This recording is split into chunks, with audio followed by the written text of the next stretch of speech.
नमस्कार, उत्तराखंड प्राइम में आप सभी का स्वागत है। मैं हूं आपके साथ अनु सिंह। खबरों की शुरुआत बड़ी खबर से, देहरादून से खबर, जहां धामी कैबिनेट की अहम बैठक अभी जारी है। सीएम धामी की अध्यक्षता में सचिवालय में ये बैठक चल रही है। सिंगल यूज प्लास्टिक के विकल्प के लिए प्रोत्साहन नीति, कोविड काल से अंदर हटाए गए स्वास्थ्य कर्मियों की बहाली और साथ ही भू कानून संशोधन रिपोर्ट सहित कई मुद्दों पर चर्चा इस बैठक में चल रही है। साथ ही शिक्षा, स्वास्थ्य, रोजगार से जुड़े मुद्दों पर भी चर्चा हो रही है। 2 दर्जन से ज्यादा प्रस्तावों पर मुहर लग सकती है। बैठक में कैबिनेट मंत्री गणेश जोशी, प्रेमचंद्र अग्रवाल, सौरभ बहुगुणा, चंदन राम दास और उसके बाद धन सिंह रावत समेत ये महत्वपूर्ण नेता इस बैठक में मौजूद हैं। धामी की कैबिनेट बैठक के अहम चेहरे जो इस वक्त कई बड़े मुद्दों पर चर्चा कर रहे हैं। ये बैठक अभी जारी है। सिंगल यूज प्लास्टिक के विकल्प के लिए प्रोत्साहन नीति, कोविड काल से हटाए गए स्वास्थ्य कर्मियों की बहाली पर धामी कैबिनेट में अहम बैठक चल रही है। इस बैठक में चंदन राम दास, धन सिंह रावत, सभी कैबिनेट मंत्री शामिल हैं। और उत्तराखंड की खबरों में आगे बढ़े इससे पहले सीधा आपको लिए चलते हैं रायबरेली। सीएम योगी आदित्यनाथ वहां मौजूद। राकेश प्रताप सिंह जी, राघवेंद्र प्रताप सिंह जी,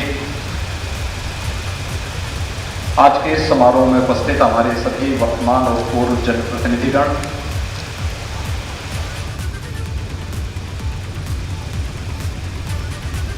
फिरोज गांधी स्मारक कॉलेज से जुड़े हुए प्रबंध समिति के सभी पदाधिकारी, महाविद्यालय के सभी यहाँ के प्राचार्य और अन्य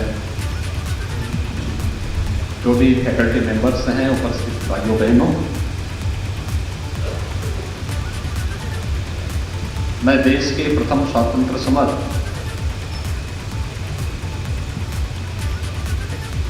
के अमर नायक, जिन्होंने इस पूरे अवध क्षेत्र को लगभग 1.5 वर्ष तक अंग्रेजों की प्राचीनता से मुक्त करके आज़ादी का एहसास आज़ादी से 90 वर्ष पहले ही करा दिया था। ऐसे राणा बेनी माधव बख्तर सिंह जी को उनकी 218वीं जयंती के अवसर पर नमन करते हुए उन्हें विनम्र श्रद्धांजलि भी अर्पित करता हूं। मैं इस अवसर पर अभिनंदन करता हूं आज के समारोह के विशिष्ट अतिथि सूबेदार मेजर श्री संजय कुमार जी का, जिन्हें भारतीय सेना ने अपना सर्वोच्च सम्मान परमवीर चक्र से सम्मानित किया। हम सब जानते हैं, युद्ध काल में अपना सर्वोच्च शौर्य और पराक्रम दिखाने वाले भारतीय सेना के जवानों को यह सम्मान मिलता है और उसमें भी बिरले ही जो अपना उत्कृष्टतम प्रदर्शन करते हैं। कारगिल युद्ध इस देश पर पाकिस्तान के द्वारा 1999 में थोपा गया था। भारतीय सेना के लिए विषम परिस्थिति थी, लेकिन उन विषम चुनौतीपूर्ण परिस्थितियों का सामना करते हुए भी हमारे सैनिकों ने जिस अदम्य साहस, पराक्रम और शौर्य का परिचय दिया, उसकी परिणति कि 26 जुलाई 1999 को भारतीय सेना ने ऑपरेशन पराक्रम के माध्यम से विजयश्री प्राप्त की और भारत विजयी हुआ था। पाकिस्तान एक बार फिर मुंह की खाने के लिए मजबूर हुआ था। आज यहाँ पर सूबेदार मेजर संजय कुमार जी इस कार्यक्रम में उपस्थित हुए हैं। मैं उनका हृदय से अभिनंदन करता हूँ और मुझे विश्वास है कि उनका शौर्य और पराक्रम हमारी वर्तमान पीढ़ी उससे अवश्य प्रेरणा प्राप्त करेगी। यहाँ पर स्मारक समिति ने अन्य महानुभावों को भी सम्मानित किया है, जिन्होंने जीवन के अलग अलग क्षेत्र में कार्य किया है। कोई साहित्य के क्षेत्र में, कोई सेवा के क्षेत्र में, कोई तकनीक के क्षेत्र में। उन सभी महानुभावों का भी मैं इस अवसर पर हृदय से बधाई देता हूं और विश्वास करता हूं कि उनकी जो प्रतिभा है उस प्रतिभा से अनेक वर्तमान हमारी पीढ़ी प्रेरणा प्राप्त करेगी। भाइयों बहनों, हम सब जानते हैं कि देश अपनी सदियों की गुलामी के दौरान कभी चैन से नहीं बैठा। देश के अलग अलग भूभाग में आजादी के लिए एक छटपटाहट देखने को मिलती थी, लेकिन संगठित लड़ाई नहीं हो पाती थी। हम सब मिलकर के, पूरा पश्चिम उत्तर दक्षिण सभी मिलकर के एक साथ विदेशी हुकूमत को भारत से उखाड़ फेंके, यह अवसर बहुत कम देखने को मिलता था। नहीं, उनके लिए एक छटपटाहट देखने को मिलती थी, लेकिन संगठित लड़ाई नहीं हो पाती थी। हम सब मिलकर के, पूरा पश्चिम उत्तर दक्षिण सभी मिलकर के एक साथ विदेशी हुकूमत को भारत से उखाड़ फेंके, यह अवसर बहुत कम देखने को मिलता था, नहीं हो पाता था। और उसकी शुरुआत हुई थी 1857 में। यद्यपि देश हर समय लड़ता रहा। पृथ्वीराज चौहान का जो संग्राम था वह उसी विदेशी हुकूमत के खिलाफ था। महाराणा प्रताप हो, छत्रपति शिवाजी महाराज हो, गुरु गोविंद सिंह जी महाराज हो, ये उसी विदेशी हुकूमत की जड़ों को उखाड़ने के लिए ही वह युद्ध था। शहीद माधव बख्श को रायबरेली में याद किया है सीएम योगी आदित्यनाथ ने, उन्हें श्रद्धांजलि भी अर्पित की है। अब बढ़ते हैं उत्तराखंड की खबरों में आगे। भाजपा प्रदेश अध्यक्ष महेंद्र भट्ट ने नई टीम के गठन के बाद महेंद्र भट्ट ने एक प्रेस कॉन्फ्रेंस की और कहा कि केंद्रीय नेतृत्व के निर्देश के बाद उत्तराखंड में नई टीम का गठन किया गया, जो आगामी 2024 के चुनावों के लिए अभी से काम करना शुरू कर देगी। उन्होंने कहा कि टीम में हर तरह से युवाओं और अनुभवी नेताओं को तरजीह दी गई है ताकि सरकार और संगठन में समन्वय के हिसाब से काम हो सके। महेंद्र भट्ट ने कहा है कि 15 सितंबर तक सभी प्रकोष्ठ गठित कर दिए जाएंगे। इसके बाद जिला स्तर पर नई टीम बनाई जाएगी। प्रेस कॉन्फ्रेंस में पहली दफा नई टीम का गठन किस आधार पर किया गया है, क्या उद्देश्य है और किस तरह काम किया जाएगा नई टीम के द्वारा, ये उन्होंने प्रेस कॉन्फ्रेंस में बताया। 28 विभाग हमारे बने हैं। उस विभाग की दृष्टिकोण से हमने प्रमुख कार्यकर्ताओं को दायित्व दिया है। 28 विभागों दोनों दायित्वों में 14 अपने जो कार्यकर्ता विभाग के प्रभारी हमने बनाए हैं, 14 विभाग हम उनको वितरित करेंगे। इसके साथ 18 हमारे प्रकोष्ठ हैं। प्रकोष्ठ में हमने 2 प्रमुख कार्यकर्ताओं को दायित्व दिया है। 18 प्रकोष्ठों में 9 प्रकोष्ठों के अलग अलग दायित्व देकर हम कार्यकर्ताओं को दायित्व देंगे, जिसकी घोषणा भी हम 15 सितंबर तक कर देंगे। बाद में जिले की टीम उस रूप में बनेगी, उसको हम लोग बनवाएंगे। पूरे संगठन का स्वरूप आगामी लोकसभा चुनाव को केंद्र में रखकर हम लोग देंगे। उसी दृष्टि से कल की टीम का भी हमने गठन किया है। आगामी दिनों में जो मोर्चे प्रकोष्ठ बनेंगे उनमें हम इसका समावेश करेंगे। और देहरादून से एक बड़ी खबर आपको दे दें। क्लास 1 अफसर पीके धारीवाल को सरकार ने सस्पेंड कर दिया है। सीएम धामी और कैबिनेट मंत्री सौरभ बहुगुणा के नाम को लेकर विभाग को गुमराह किया करता था। 3 महीने ज्वाइन नहीं करने पर भी अपने ही हस्ताक्षर से 3 महीने की सैलरी निकाल ली। ये बड़ी खबर, और इस कार्यशैली पर ये बड़ा कदम उठाया गया है। हरिद्वार आईटीआई में नहीं ज्वाइन करने और सीएम और मंत्री को गुमराह करने पर सरकार की ओर से ये बड़ी कार्रवाई अब की गई है। सीनियर अधिकारी पीके धारीवाल को लापरवाही इनकी देखते हुए राज्य सरकार ने सस्पेंड करने का बड़ा फैसला लिया है। 3 महीने तक जिन आईटीआईज में इनको ज्वाइनिंग करने के लिए कहा गया था, जब नहीं करी और हरिद्वार में जाके इन्होंने ज्वाइनिंग करने के बाद अपने ही संस्तुति से, अपने ही लेटर से इन्होंने अपनी 3 महीने की तनख्वाह निकाल ली। और उस पर उन्होंने जो लेटर लिखा उसमें उन्होंने मुझको मेंशन करा है कि माननीय मुख्यमंत्री जी के आश्वासन से मैंने ज्वाइनिंग नहीं करी थी। तो बहुत ही शर्मनाक हरकत है कि आपने 3 महीने सरकार के लेटर के बाद भी ज्वाइनिंग नहीं देने के बाद आपने खुद की संस्तुति से अपनी 3 महीने की तनख्वाह निकाल लेते हैं विदाउट अप्रूवल, और आप मेरा नाम उसमें मेंशन कर कर रहे हैं, तो इसलिए उनको उन सस्पेंशन नोटिस देके उनको सस्पेंड किया जा रहा है और उनके ऊपर डांड मारकर कार्रवाई करी जाएगी। तो ये बड़ी कार्रवाई की गई है, जहां कई अनियमितताएं देखी गई, कार्यशैली सही नहीं थी, जिसके चलते क्लास 1 अफसर पीके धारीवाल को सरकार ने सस्पेंड कर दिया है। बड़ा कदम उठाया है। सीएम धामी और कैबिनेट मंत्री सौरभ बहुगुणा ने इनके नाम को लेकर विभाग को गुमराह किया करता था। और विनोद हमारे संवाददाता ज्यादा जानकारी देंगे। विनोद, आखिर इतनी हिम्मत अधिकारियों के भीतर, बड़े नाम लेकर, मंत्री का, मुख्यमंत्री का नाम लेकर, आखिर इतने समय तक कैसे ये अनियमितता की गई और कैसे ये प्रकाश में आई, और जो ये बड़ा फैसला लिया गया है, क्या संदेश ये दे रहा है?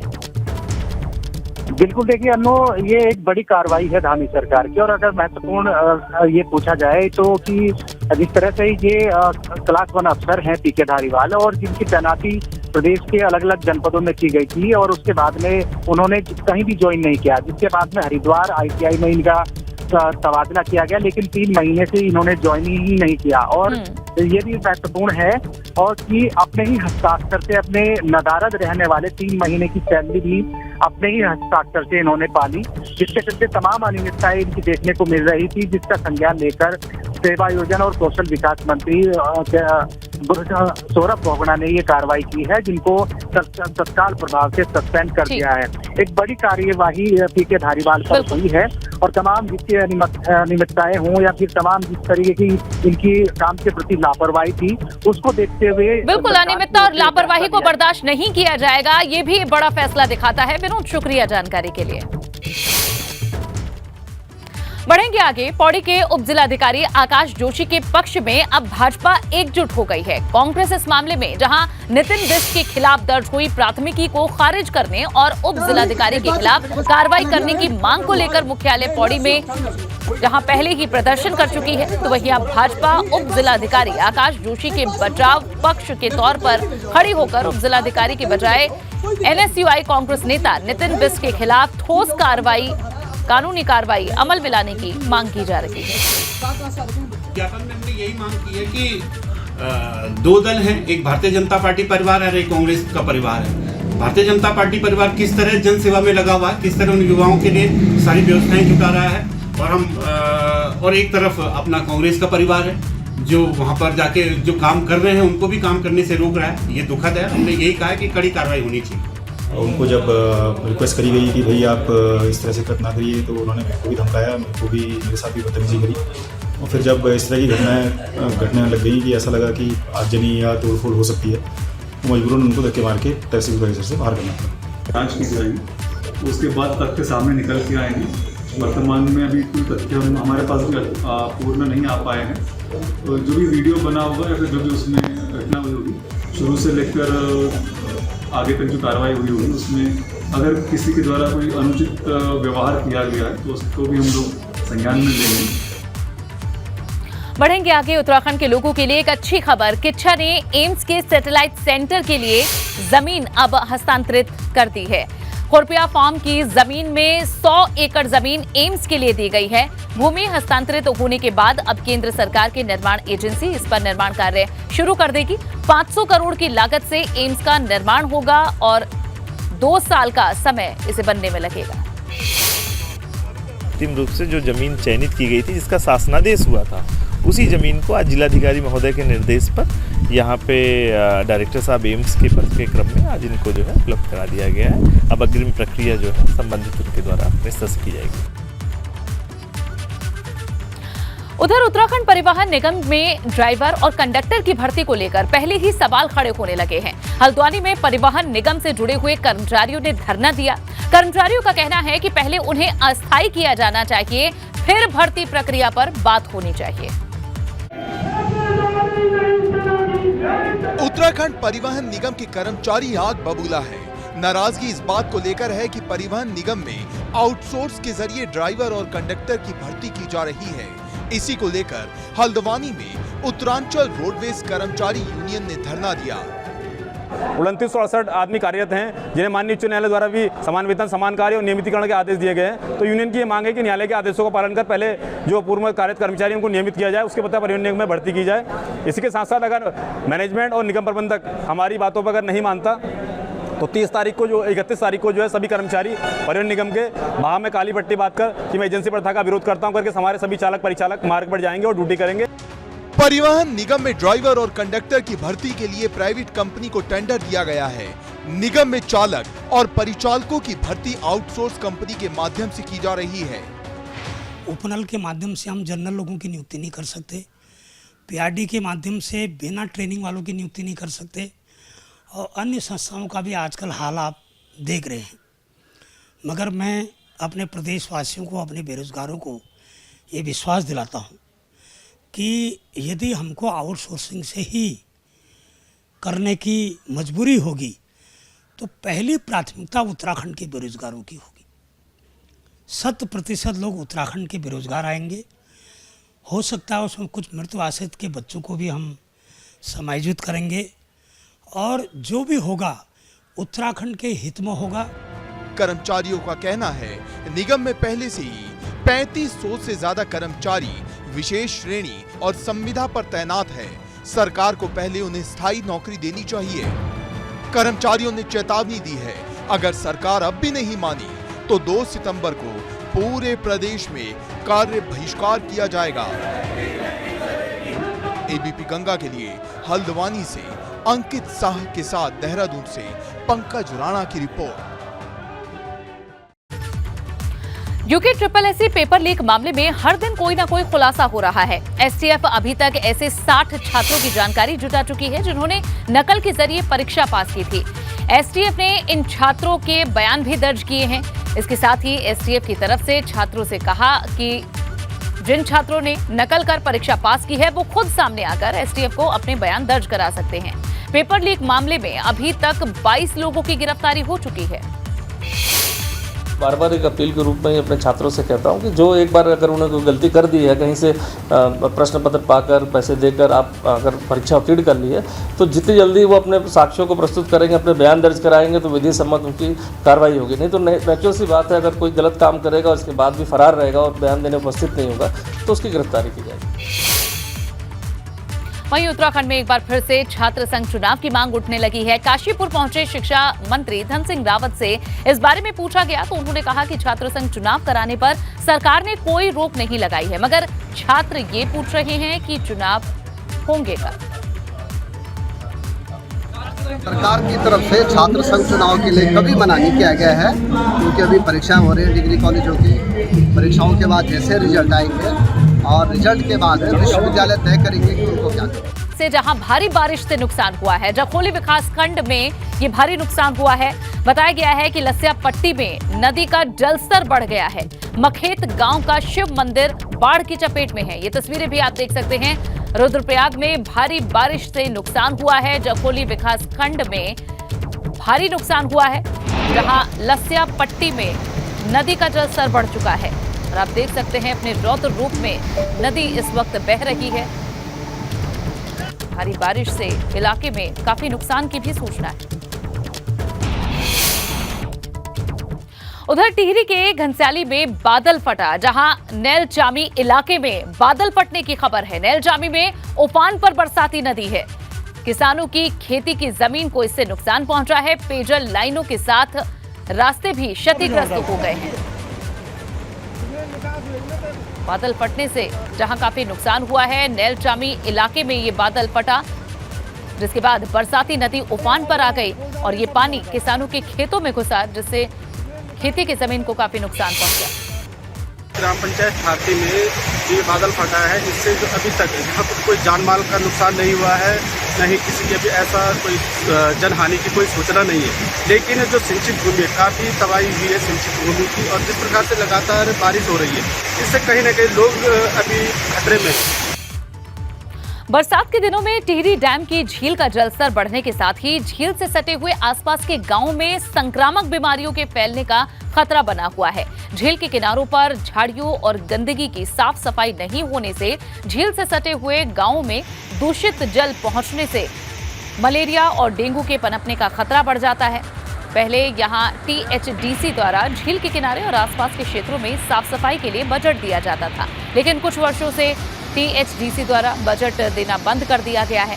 वहीं स्वास्थ्य विभाग द्वारा अब अपने संसाधनों से कीटनाशक का छिड़काव, दवाइयां और साफ सफाई कराई जाती है। सीएमओ का कहना है कि झील से सटे हुए क्षेत्रों में छिड़काव की दवाइयां पहुंचा दी गई हैं और समय समय पर छिड़काव के आदेश भी दिए गए हैं। साथ ही साफ सफाई के लिए लोगों को जागरूक किया जा रहा है। कर रहे हैं कि जिससे कि जहाँ भी ये डेंगू का मच्छर पनपता है, जैसे पुरानी पानी की टंकियाँ हो गई, गमले की पौधों के गमले हो गए या पुराने टायर वगैरह हैं, तो इनमें हमारी टीमें बराबर लोगों को जागरूक कर रही हैं कि जिससे कि उसमें पानी इकट्ठा ना होने पाए। और हमने इसके लिए अभी जैसी बरसात बंद थोड़ा सा कम हो जाएगी तो हम झील के किनारे और ढाल वाला साइड में उसमें फोगिंग वगैरह करा के उसमें नियंत्रण करेंगे। वर्तमान में हमारे जनपद में कोई भी डेंगू का मरीज अभी नहीं है। टिहरी की डीएम ने तकरीबन 15 किलोमीटर का पैदल सफर तय कर आपदाग्रस्त इलाके का निरीक्षण किया। डीएम ग्वाड़ गांव पहुंचे और हालात का जायजा लिया। इस बीच ग्वाड़ गांव में लापता 5 लोगों में एक और शव मिल चुका है, मगर 4 लोग अभी भी लापता हैं, जिनकी मलबे में तलाश की जा रही है। और इसी के साथ खबरों में फिलहाल के लिए बस इतना ही, लेकिन तमाम बड़ी खबरों के लिए आप बने रहिए एबीपी गंगा के साथ।